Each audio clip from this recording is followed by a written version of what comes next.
Então vamos começar o nosso estudo, pessoal. Boa noite novamente a todos. Primeiro, para assustar vocês, na noite tem criança, né? Ixi. Mas para assustar vocês, né, uma coisa que a gente tem falado bastante aqui. Eu queria falar um pouquinho desse cara aí, ó, William Crookes. Esse cidadão é um físico e químico. É esse cara aqui, ó, tá? Não é a moça, hein? É esse aqui, ó. Ele é um físico e químico britânico. Ele é o físico e o químico que descobriu o elemento tálio da tabela periódica dos elementos. Ele é um prêmio Nobel, é um cientista. E o que aconteceu com William Crookes? Para a gente falar rapidinho dele. Ele tinha 15 irmãos. E o seu 15º irmão, jovem, faleceu. E aquilo trouxe para ele uma depressão muito grande, uma tristeza muito grande. Veja que nós estamos falando de 1869, não é? Quando foi lançado o Livro dos Espíritos? 1857. Então nós já tínhamos a doutrina espírita instituída. E um casal de amigos do William Crookes levaram-no para assistir uma sessão espírita, uma reunião mediúnica. E ele se maravilhou com aquilo, num primeiro momento não entendeu e começou cético, ateu, materialista e cientista, começou a estudar o fenômeno. Tá? Sabe quem é essa daqui? Essa é Kate King. Vocês sabem quem é Kate King? É um espírito materializado, fotografado ao lado de William Crookes. Então, para quê? Isso é oficial, pessoal. São fotos oficiais, né? Não é fake news de internet. William Crookes escreveu livros sobre a paranormalidade, em especial sobre a materialização de espíritos, né? E essa daqui é um espírito de Kate King, que ele teve a oportunidade de providenciar várias sessões de materialização dela.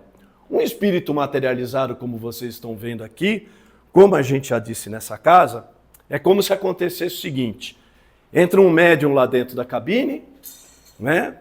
O médium entra em transe e dali a pouco, pela cortina, abre a cortina e sai da cortina um espírito materializado. O que quer dizer?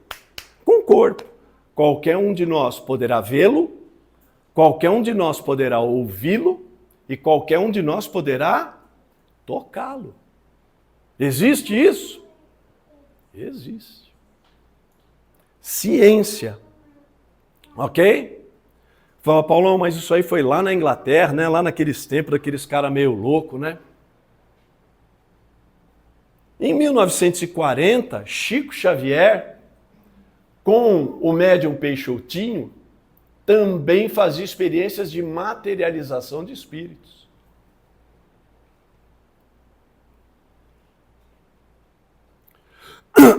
O que vocês estão vendo aqui, ó, saindo da boca, do nariz e do ouvido do médium, é o que nós espíritas chamamos de ectoplasma.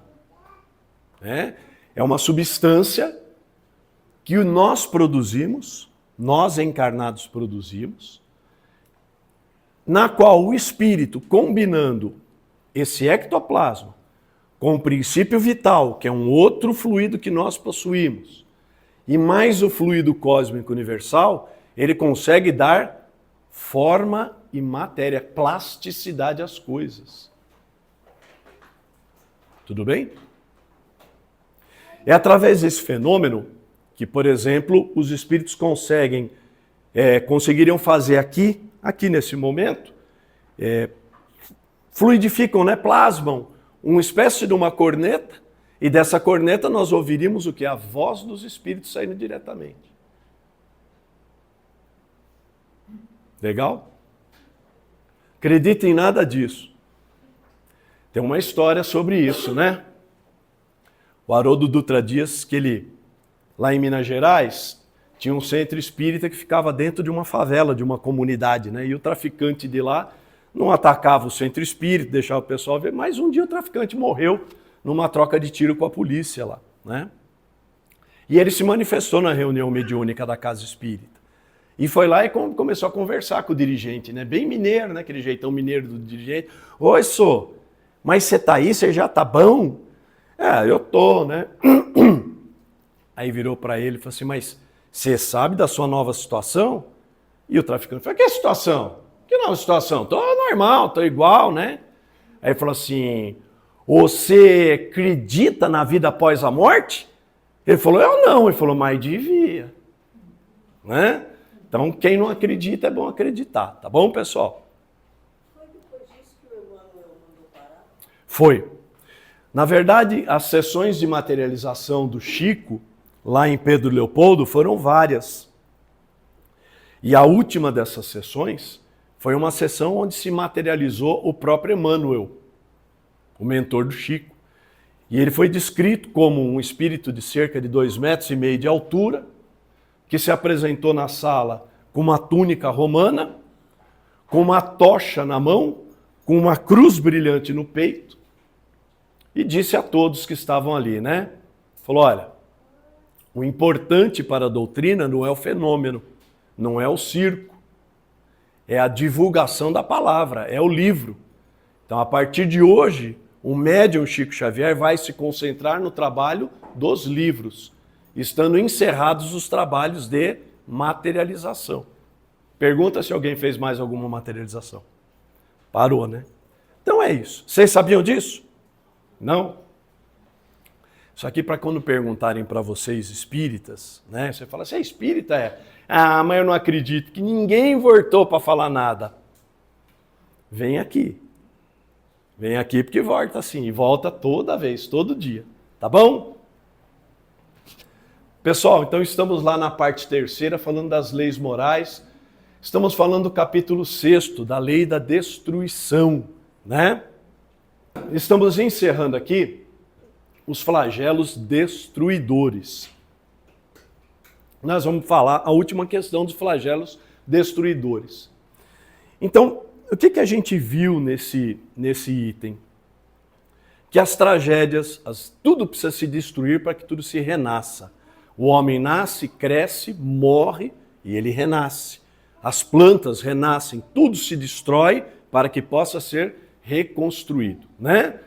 Lavoisier já dizia, né? No mundo nada se perde, nada se cria, tudo se transforma. Olha que interessante, né? Ele já tinha dito isso, era um físico, né? E a gente aprendeu aqui que tudo, o fluido cósmico universal, a matéria básica já foi toda criada por Deus. Não é isso? Lembra que a gente estudou aqui que o fluido cósmico universal é a matéria primária para tudo. Dali para frente só o quê? Combinações e transformações. Paulão, então quer dizer que nós somos feitos de fluido cósmico universal? O nosso corpo, sim. O nosso perispírito, sim. E o nosso espírito? O nosso espírito não, o nosso espírito é espírito. Aprendemos isso também, tá? Então, Kardec pergunta, dado é o homem conjurar os flagelos que o afligem, afastar esses flagelos. O que é um flagelo, pessoal? Covid, peste bubônica, gripe espanhola, quantas mais a gente teve? Né? Quanto mais? Febre amarela, dengue. Veja que de tempos em tempos há um flagelo destruidor na humanidade, né?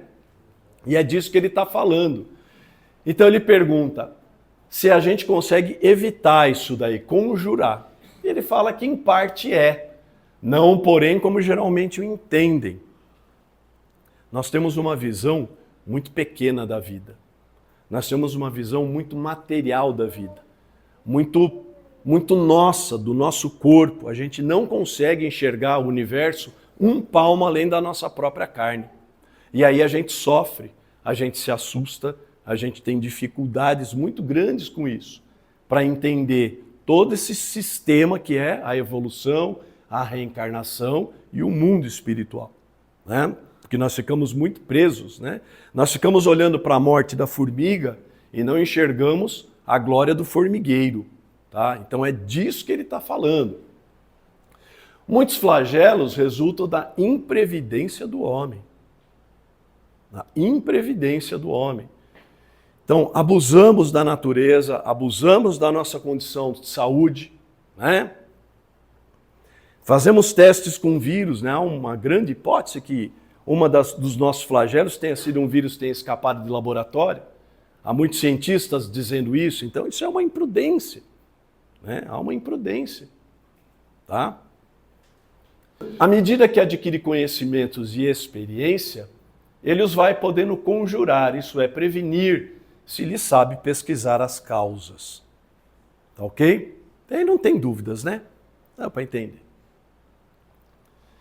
Contudo, entre os males que afligem a humanidade, alguns há de caráter geral, que estão nos decretos da providência e dos quais cada indivíduo vai receber mais ou menos o contragolpe. Olha que interessante. Nós já falamos sobre isso lá atrás, quando a gente falou da nossa encarnação, se tem destino, se nós somos destinados a isso ou destinados àquilo. E assim como é para nós, indivíduo, também é para o grupo da sociedade. Ou seja, nós temos projetos, mas nós temos trilhas, não temos trilhos. Muitas coisas temos o livre-arbítrio de modificar e de melhorar nas nossas vidas. Outras não temos. E é isso que ele está nos esclarecendo. Que existem alguns flagelos que a humanidade terá que sofrer. Para quê? Nós já vamos ver, ele vai falar para progresso, para aprendizado. Guerras, para que tem guerras? Nós vamos ver só um capítulo sobre a guerra daqui a pouco, tá? A esses nada pode o homem opor, a não ser sua submissão à vontade de Deus. Então aí você tem que entender que esses males nós vamos ter que passar por eles, tá? São condições que nós vamos ter que passar. Bem? Dúvidas sobre isso? Aí não tem muito o que discutir, né, pessoal? Vamos falar um pouquinho sobre guerra agora, né? Esses são todos os tipos da lei da destruição. Falamos da necessária, da destruição abusiva, dos flagelos destruidores. Vamos falar agora das guerras, vamos falar dos assassínios, da crueldade, do duelo e da pena de morte. Isso tudo, gente, Kardec perguntou em 1800 e bolinha. 1853, 54. Veja como é atual, né? Então vamos lá. O que impele o homem à guerra? Por que o homem guerreia, pessoal? Por que nós vamos para a guerra? Porque nós não temos muito o que fazer em casa, as mulheres mandam a gente ficar fazendo coisa em casa, os homens pegam, saem e vai para a guerra. É isso? Tem muita gente que acredita que é isso, né? Fala, puxa vida, não tinha coisa melhor fazer do que ir para a guerra, né? Então vamos lá. É a predominância da natureza animal do homem sobre a natureza espiritual e o transbordamento das paixões. Que paixões são essas? A vingança, a inveja, o egoísmo, o ódio. Que mais? Poder, ganância, vaidade. Esses são os transbordamentos destas paixões. Tá? E tudo isso nos encaminha à guerra. Né? Principalmente a predominância da natureza animal sobre a natureza espiritual. Ainda pensamos, como a gente acabou de dizer, ainda vivemos muito na carne, ainda pensamos muito com a carne. Né? Muita gente, quantas pessoas hoje são ateus? Não acreditam em nada. Muitas, vocês já perceberam como o materialismo hoje se expandiu muito? Porque uma coisa, gente, é você não concordar com essa ou com aquela religião. Isso é uma coisa. Agora, você também não acreditar em nada é muito complicado. E aquele que acredita em nada, veja, se eu não acredito na imortalidade da alma, para que eu vou ser bom? Eu vou querer mais é viver essa vida, custe o que custar, da melhor forma possível. E é isso que nós estamos assistindo na nossa sociedade. Ou vocês têm alguma dúvida? Um monte de gente que não acredita em mais nada, que não tem valores morais, não tem valores espirituais. E daí, para a guerra, é um tirico de espingarda, como diz o mineiro, né? No estado de barbárie, os povos um só direito conhecem, o do mais forte. Não queremos aqui criticar nenhum povo, mas um povo que ainda acredita que uma pessoa que rouba tem que ter a mão decepada para não roubar mais com a mão, nós temos que convir que é um povo que não está muito bem adiantado, não é? E não adianta dizer que é a religião, porque no Alcorão não está escrito isso, não. O Alcorão é muito parecido com a Bíblia. É muito parecido com os evangelhos. Tá? Então, são esses povos que ainda vivem numa espécie de barbárie. Por isso é que para tais povos, o de guerra é um estado normal. Vamos citar aqui a Guerra do Oriente Médio, que é a mais antiga das guerras. Quando que o Oriente Médio não esteve em guerra, alguém sabe? Nunca. Desde os tempos de Cristo. A Judéia já vivia sobre a dominação romana. Antes dos romanos tiveram os bizantinos, tiveram, um monte. Então é um povo que viveu há muitos e muitos séculos, diria até milênios, em esse estado de guerra. E tem na sua cultura essa cultura da guerra. Né? Então, é isso. À medida que o homem progride, menos frequente se torna a guerra, porque ele evita as causas, fazendo-a com humanidade quando a sente necessária. Alguém já viu alguma guerra humana? Alguma guerra humanitária? Difícil, né? Mas há jeitos e jeitos, sim. Né? Hoje, para se ter uma ideia do que se fala aqui, né, de guerra humanitária, a guerra que está em vigor hoje no Oriente Médio poderia acabar em meia hora. Sabiam disso? Por que não acabam em meia hora? Porque não seria humanitário. Porque a capacidade bélica dos países envolvidos é enorme. Enorme. E eles poderiam acabar com aquilo tudo em meia hora. Com um simples bombardeio. Só que iria ser uma desgraça humanitária. Né? Sem contar outro aspecto, né? O aspecto econômico. Né? Eu vi uma declaração do primeiro-ministro de Israel, não defendendo nenhum dos lados, mas ele dizendo que aquele primeiro ataque de mísseis do Hamas e do Hezbollah contra Israel custou ao Hamas e ao Hezbollah 2,3 bilhões de dólares. E o povo está comendo o quê? Vocês estão entendendo o que é a barbárie? Né? O que é o estado de guerra, um estado normal? Dinheiro podia estar sendo muito melhor empregado. Podia estar todo mundo vivendo muito bem, mas é um povo belicoso, um povo que ainda vive na barbárie. Ok? Tudo bem? Da face da terra, algum dia a guerra desaparecerá? Pergunta que o Kardec fez. E aí, o que vocês acham? Quem acha que não? Quem acha que sim? Quem acha que não acha? Quem não sei? Não sei. E aí? Vamos pensar. Olha. E a lei do progresso. Um dia vai ter que parar, não vai? Ou não, se vierem sempre espíritos inferiores para cá, não vai acabar sendo. Ou não, se vierem sempre espíritos inferiores para cá, sempre nós vamos ter uma guerrinha de plantão, né? Como acontece desde que a Terra é Terra. Mesmo que demore muito, Ninguém vai ficar para trás, porque vai acabando a guerra e vão indo para frente, né? Mas ó, a pergunta dele, ó, na face da Terra. E aí? Acho que a gente já falou, vai para outro lugar. Hã? Acho que a gente Que a gente evolui e vai para outro lugar. Pessoal, não podemos esquecer que os orbes, os planetas, também vão progredir. Eles também estão sujeitos à lei de progresso, muito mais lentos do que a gente, né? Mas veja, a resposta é mais complicada do que vocês estão pensando.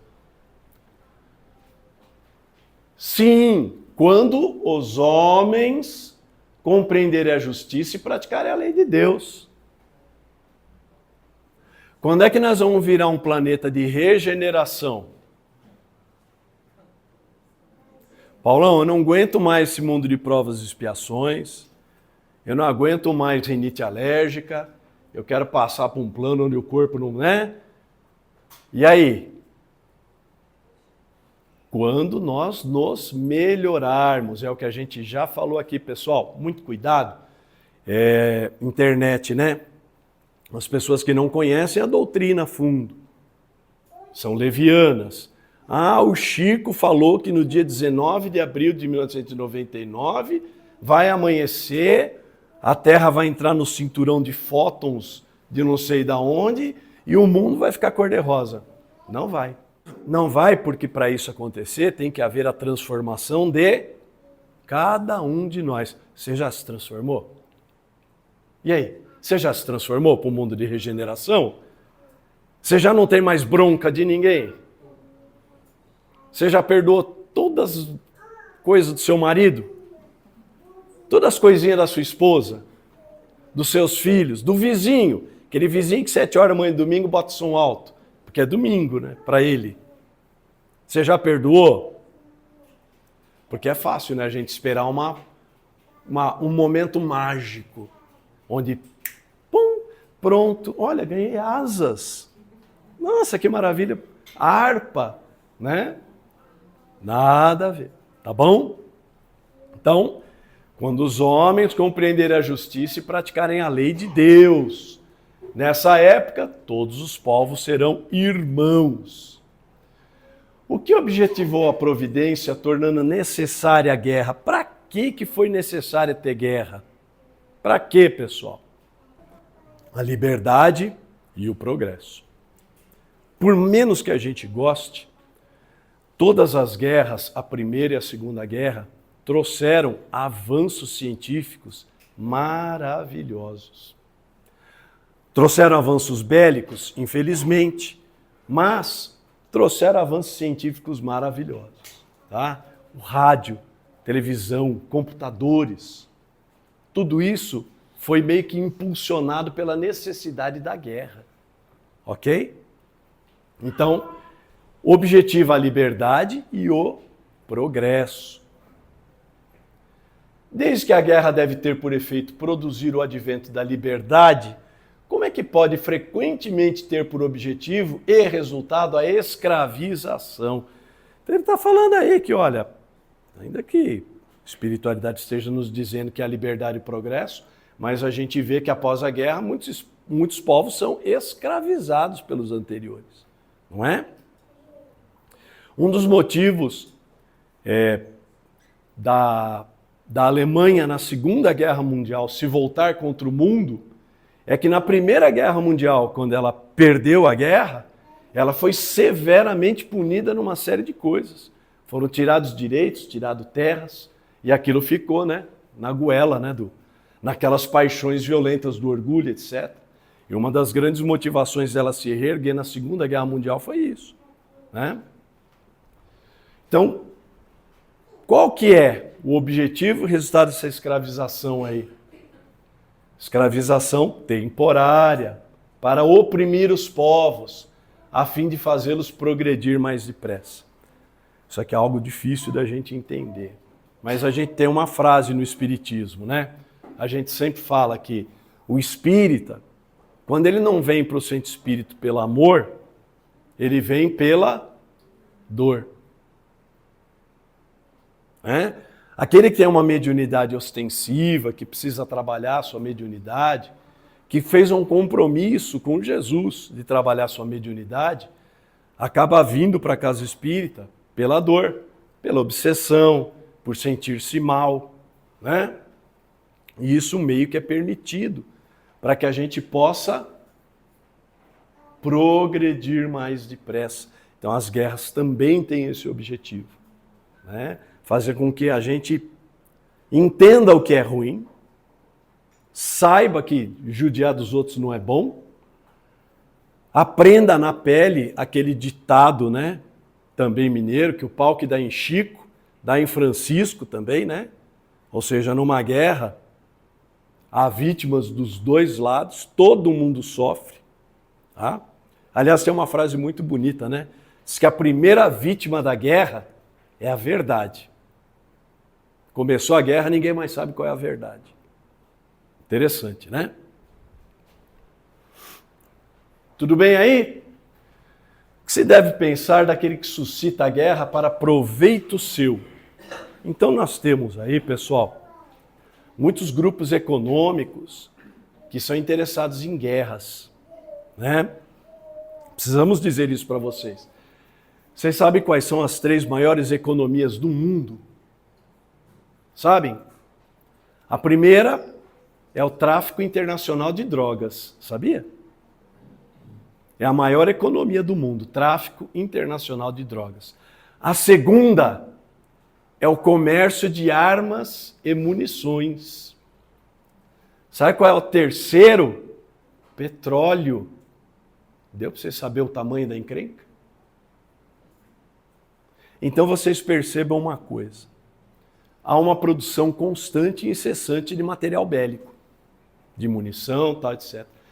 E está tudo lá guardadinho. Chega uma hora isso começa a vencer, não vence? E aí os caras precisam vender aquele equipamento, não precisa? Aí aparece uma guerrinha na África, uma guerrinha não sei aonde, uma guerrinha. Pode ver. Nós nunca vivemos em paz. Nunca. Então, se aproveitam desses povos mais bárbaros, menos orientados, e acabam ali desatolando economicamente esse material bélico. Tá? Por isso que a gente vive quase sempre em guerra. E aí ele pensa, né? Ele pergunta: o que você deve pensar daquele que suscita a guerra para o seu proveito? Aquele que ganha dinheiro com a guerra, aquele que tem vantagem com a guerra. Grande culpado é esse. E muitas existências lhe serão necessárias para expiar todos os assassínios de que haja sido causa. Nós já falamos aqui que todos nós temos um grau de responsabilidade nos nossos atos, né? O Emmanuel já nos disse que tudo, absolutamente tudo que fazemos nessa vida encarnada, ecoa pela eternidade. Então vocês imaginem um senhor da guerra, né, como é chamado esses tipos humanos, que vão ganhar uns 3 bilhões de dólares vendendo munição e vão morrer umas 500 mil pessoas, 1,5 milhão de pessoas. Quantas existências serão necessárias para esse cara expiar cada uma dessas mortes que ocorreu em razão da conduta dele? Aqui, pessoal, a gente bota também aqueles que desviam dinheiro público da marmita das crianças, da merendinha das crianças. Aqueles que desviam dinheiro público que deveria chegar como vacina nos postos de saúde. Olha o tamanho do peso kármico. A gente deveria ter muita pena desses políticos, desses senhores da guerra, porque efetivamente eles não sabem o que eles estão fazendo. O preço kármico disso, o preço da compensação disso é muito grande. Vão levar milênios para compensar isso. Tá? Fala, Cláudia. Essas pessoas que morrem na guerra, por exemplo, o povo judeu, essas pessoas todas, esse desencarne deles é uma coisa determinada ou é consequência do erro do homem, da atitude errada? Já vamos ver já, mas a sua pergunta, vou adiantar. A Cláudia está perguntando se aqueles que morrem na guerra é uma coisa pré-determinada ou é uma consequência do homem. Lembrem-se, Deus não colocou nenhum de nós aqui para sofrer. Deus não colocou nenhum de nós aqui para ser morto, para sermos assassinados. Deus não colocou nenhum de nós aqui para sermos vítimas de algozes. Tudo isso é do livre-arbítrio dos homens, tá? Mas a gente vai ver aqui que já até comentamos um pouquinho, nós vamos daqui a pouco falar da guerra aqui, do como é que fica o combatente na guerra, tá? A gente já chega lá. Então, pessoal, esse cara que promove a guerra em proveito seu, responderá por todos os homens cuja morte tenha causado para satisfazer a sua ambição. Vocês acham que responder por 1, 2 homicídios, um assassino que mata 3, 4 pessoas, é um espírito pesado? Trevoso? Imagina um que vai responder por 1 milhão. Adolf Hitler, que só de judeus foram 6 milhões nos fornos. Só do povo judeu, sem falar os combatentes dos outros países. Né? Quanto tempo você acha que ele vai levar para se reorganizar como um ser? E vai se reorganizar? Vai. Vai porque a misericórdia de Deus é infinita. Mas ele vai ter que compensar cada centímetro disso daí, tá? Vamos falar agora sobre os assassínios. É crime aos olhos de Deus o assassínio? Aqui ele está falando do homicídio. Matar alguém é crime? Matar alguém é crime, pessoal? Sim. Por que é crime? Então vamos entender a visão espírita do porquê que é crime. É um grande crime, pois que aquele que tira a vida ao seu semelhante corta o fio de uma existência de expiação ou de missão. Não é meramente a morte do corpo. Nós estamos cortando o fio de uma existência. Então veja, a gente já falou um pouquinho sobre isso, né? Desencarnamos, precisamos viver uma série de experiências para progredirmos, e aí você vai lá no plano espiritual, combina com a Pati também vai encarnar, nós vamos casar, nós vamos ter filhos, eu vou fazer isso, vou fazer aquilo, aí acha um pai e uma mãe para ser meu pai e minha mãe, acha um pai e uma mãe, olha como é complexo a coisa. Não é uma configuração linear, é complexo. Só Deus na causa, como diria as pessoas mais simples, para poder fazer todas essas conexões. Depois de tudo isso articulado, o Paulo vem para a Terra, toma uma fechada no trânsito, o cara saca uma arma, dá um tiro e mata ele. Olha o prejuízo que foi causado. Não é só a morte do Paulo. Há uma interrupção de uma existência, né? De uma expiação ou de uma missão. Mas, Paulo, as mortes sempre acontecem. Sim. No planeta não se fala. É impossível imaginar que todo mundo morre de velhice. Então, essas mortes têm que estar previstas. Tudo bem. Por quê? Porque estamos num mundo de provas e expiações. Então, para a gente, a morte violenta ainda é uma normalidade. Tá? Nos mundos mais felizes, nos mundos de regeneração, isso é algo que já não existe. A morte vai ser de velhice. E não violenta como é a nossa hoje. Né? Tem uma narrativa lá, uma historinha, né, da mãe do Chico, que ela fala que o desencarne nos planos mais elevados, o espírito chega e fala, nossa, já deu, acho que agora já deu, tal, já aprendi tudo, tá, legal, legal. Olha, pessoal, um abraço para vocês, tô indo. E... Não é assim que deveria ser? Era assim que deveria ser. Sem choro, sem vela, sem drama, mas ainda somos rudes, somos primitivos, ainda estamos no mundo de provas e expiações.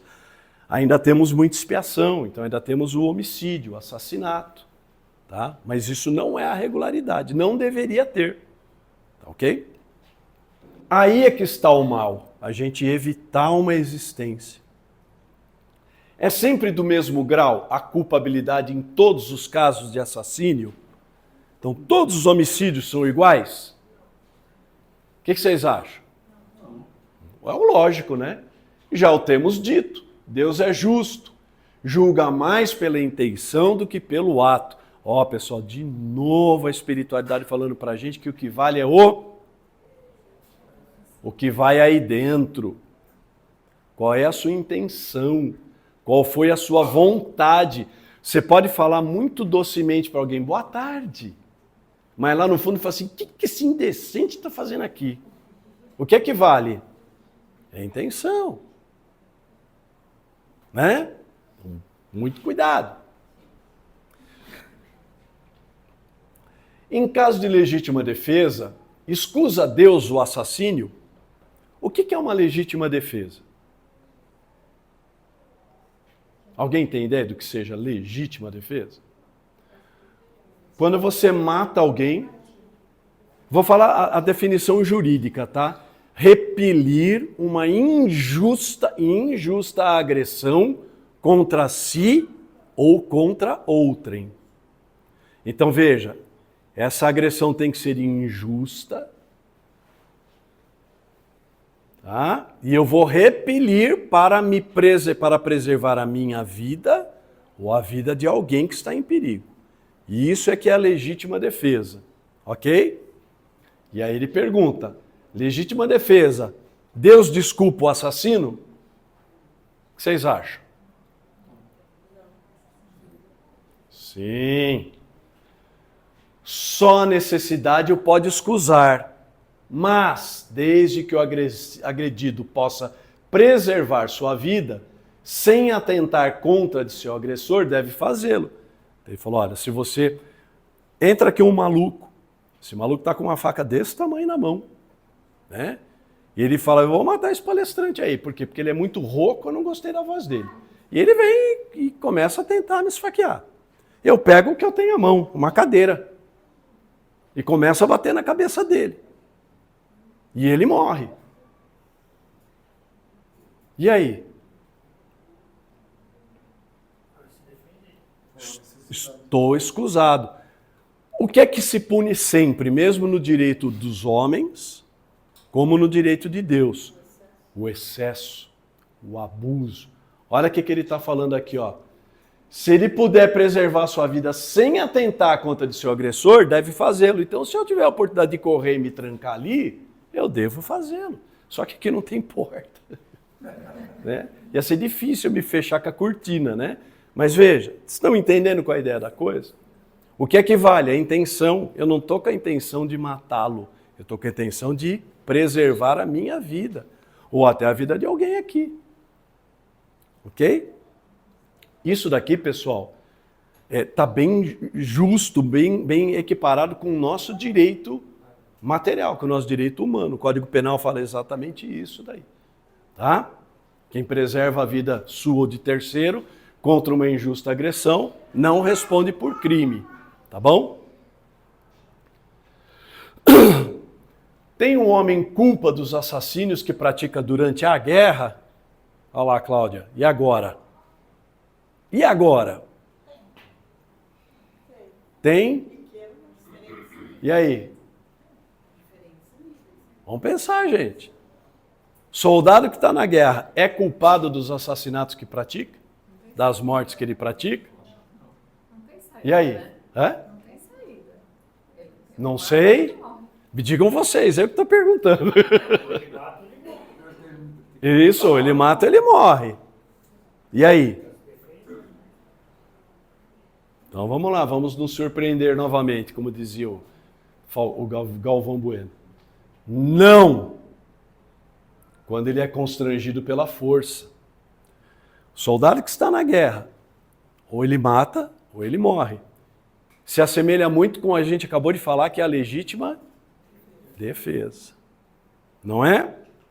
Agora, o que a gente vê muito nas guerras, o soldado prende o inimigo, tortura e mata. E aí? Assassínio. Temos um caso de obsessão conhecido nosso aqui, né, André? lá de outras guerras. Uma obsessão bem forte, né? Onde um era soldado inimigo, torturou o outro durante 4 dias, depois o assassinou. E agora eles estão se acertando aqui, nos tempos atuais. Né? Atendemos aqui nessa casa esse problema aí. Então acontece isso daí. Deu para entender? Dúvidas?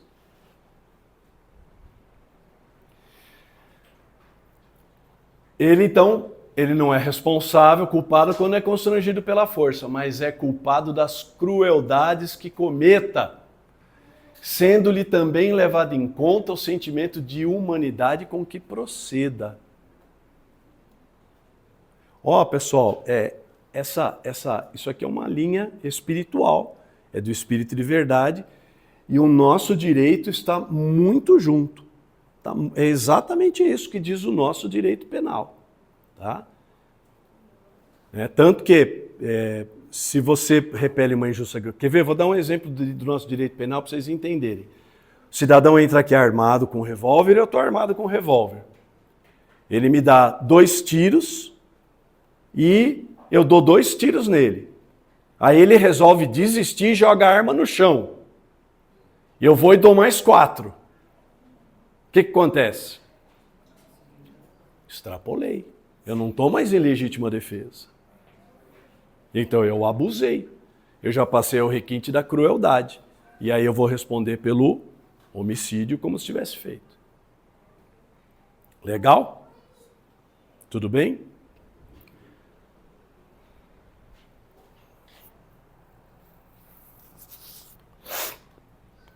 Qual o mais condenável aos olhos de Deus? O parricídio ou o infanticídio? O que é parricídio, pessoal? Matar o pai e a mãe. Suzane Richthofen. E infanticídio? Matar os filhos. Ele está falando aos olhos de Deus. O que é pior? É o parricídio ou o infanticídio? O que vocês acham? Ambos o são igualmente, porque todo crime é um crime. Ponto. Ok?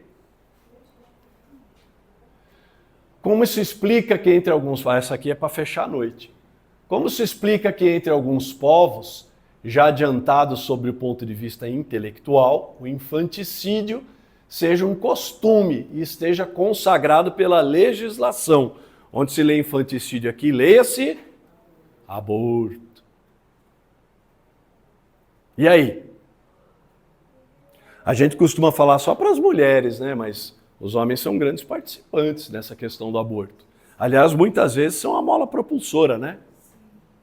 Meio que obrigam, né?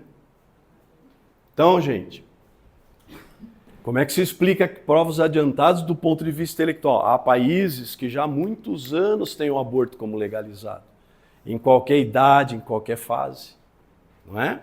E aí ele está perguntando como é que é isso. Resposta do Espírito de Verdade é que o desenvolvimento intelectual não implica a necessidade do bem.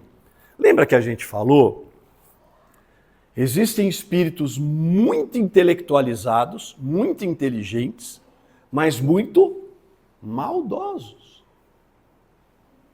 A moral e a inteligência não andam juntas, não necessariamente. E você pode ter espíritos intelectualmente muito baixos, de uma bondade muito grande. Ok? Tudo bem? Então é isso que ele está dizendo, que o desenvolvimento intelectual não implica a necessidade do bem. Um espírito superior em inteligência pode ser mal. Isso se dá com aquele que muito tem vivido e sem melhorar apenas sabe. Legal?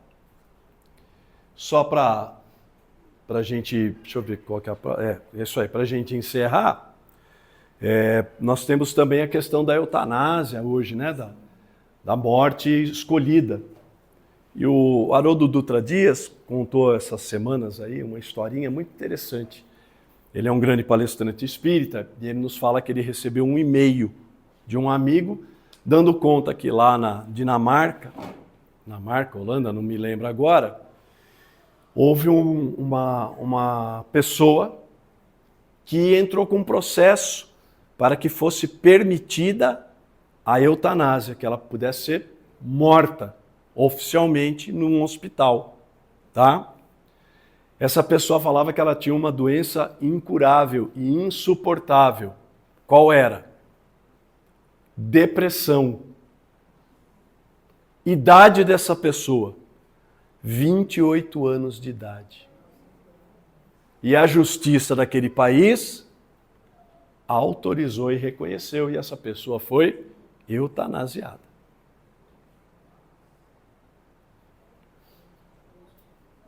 O que vocês acham disso? 28 anos de idade. Até brincou o Haroldo, né? Não precisava, né? Manda ela aqui numa casa espírita que a gente resolve esse problema de depressão dela. 2 pão de queijo, 3 café mineiro, né? Uma sessãozinha de desobsessão, 4 palestras espírita. Acaba. Tudo bem, pessoal? Oi? Oi? Esse é um suicídio bem direto, né? Bem direto. Né? Vai custar caro. Não entendi, fala. O suicídio indireto é aquele que você, com ações, você cuida mal do corpo, você fuma, você bebe em demasia, é indireto. Nesse caso aí é um suicídio direto mesmo. Ela só pediu que alguém fizesse por ela. Oi? As consequências, né? Então, as consequências são terríveis, pessoal, do suicídio. A Andréa sempre pede para eu lembrar, né? Porque a gente vira e mexe aqui, acaba socorrendo suicidas também na casa, né? Só para a gente encerrar, todos nós temos aí um fluido vital, que é um tempo de vida, vamos dizer assim. Vamos dizer assim para simplificar, a gente tem uma bateria que vai durar X tempos, né? Olha, o Paulo se programou, não é lei, me programei para viver 86 anos de idade, ok? Então eu vim com um fluido vital, com energia programada para viver até os 86 anos de idade. Nesse caminho, eu começo a fumar em demasia, beber em demasia, como mal, tal, etc. E por um suicídio indireto acaba abreviando isso, ok? Ou pelo suicídio diretamente, com 50 anos de idade, eu resolvo me suicidar, de qualquer forma. Me enforco, dou um tiro na cabeça, tomo veneno, né, e extingo a minha encarnação. O que é que acontece com esse espírito? Ele vai para um lugar umbralino chamado Vale dos Suicidas, porque ele vai começar a vibrar nessa frequência de suicida, onde o remorso, a culpa é muito forte. Então ele vai se juntar a outros suicidas nesses lugares chamados Vale dos Suicidas. Quanto tempo ele vai ficar lá? O tempo que for necessário para concluir a vida que ele teria tido encarnado. Então, se eu me suicidei com 50, eu ia até os 36, 86, eu vou ficar mais 36 anos nesse local. E detalhe, não é castigo, não, hein? Não é pena, é consequência. Nesses 36 anos, eu vou ficar num loop sentindo repetidamente os efeitos do meu suicídio. Então, se eu der um tiro na cabeça, eu vou ficar sentindo tiro na cabeça, tiro na cabeça, tiro na cabeça, tiro na cabeça, durante 36 anos. Ok? Suicídio, pessoal, não é uma boa alternativa. Não usem esse caminho, não. Nunca. Tá bom?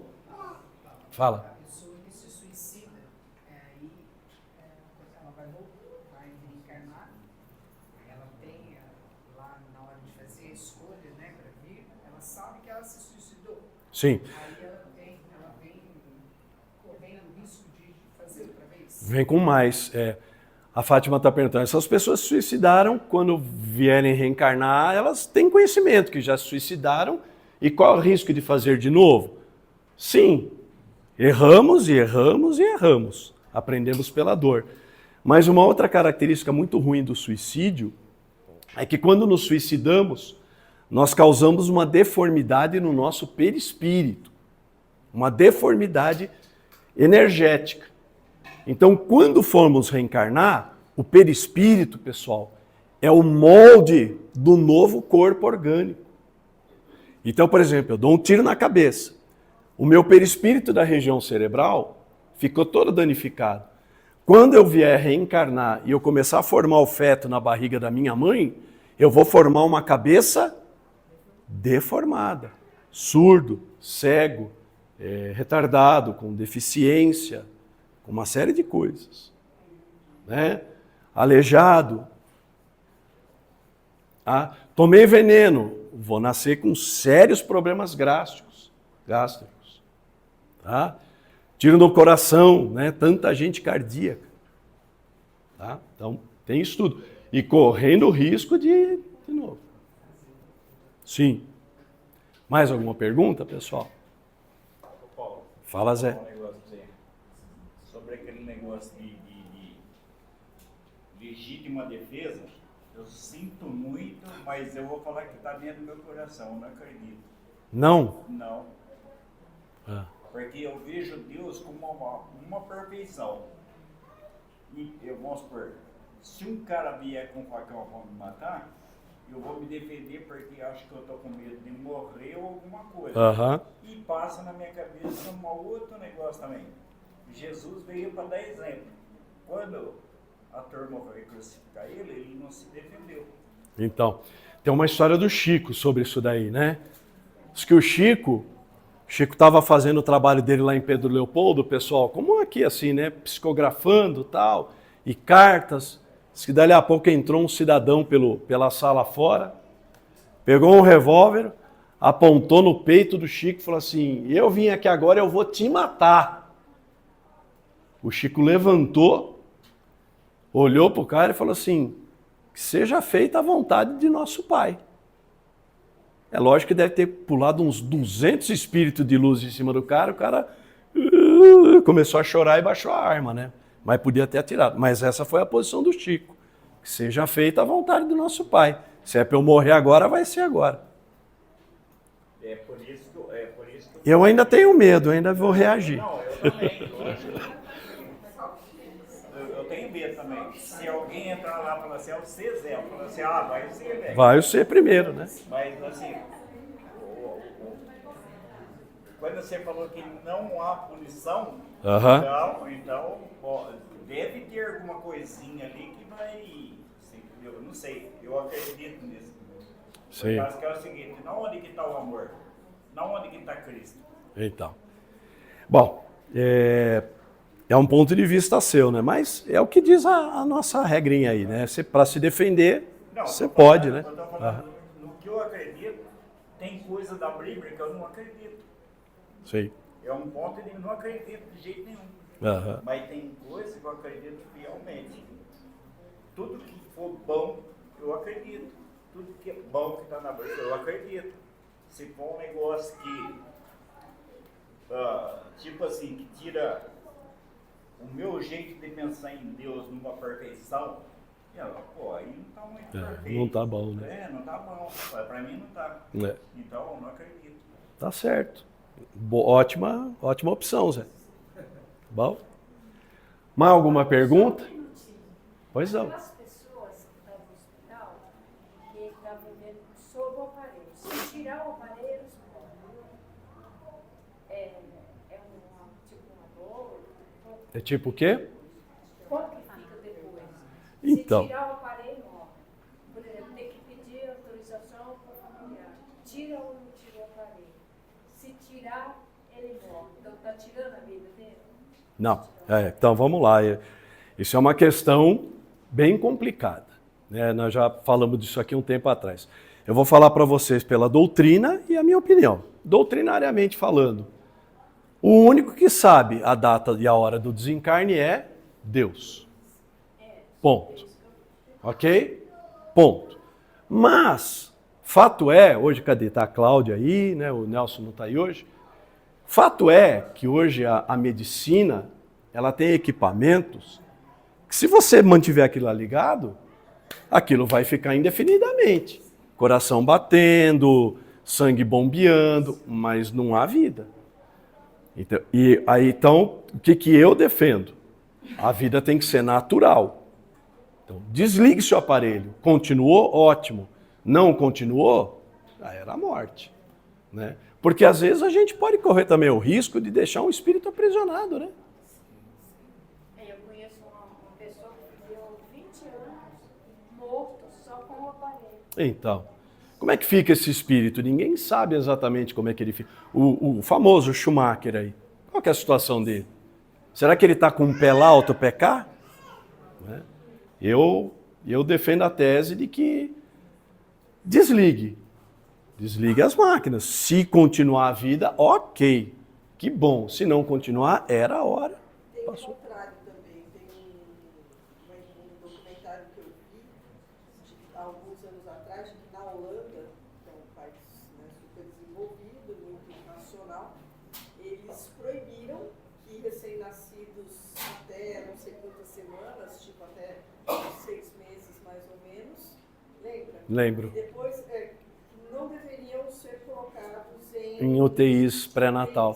para deixar morrer naturalmente, porque já se sabia que eles iriam necessitar de cuidados extremos, não teriam se desenvolvido adequadamente para ter uma vida saudável no futuro, então a ordem era Não investir nesses nenês, né? Então, assim, ok, porque o natural seria morrer. Ter desencarnado, né?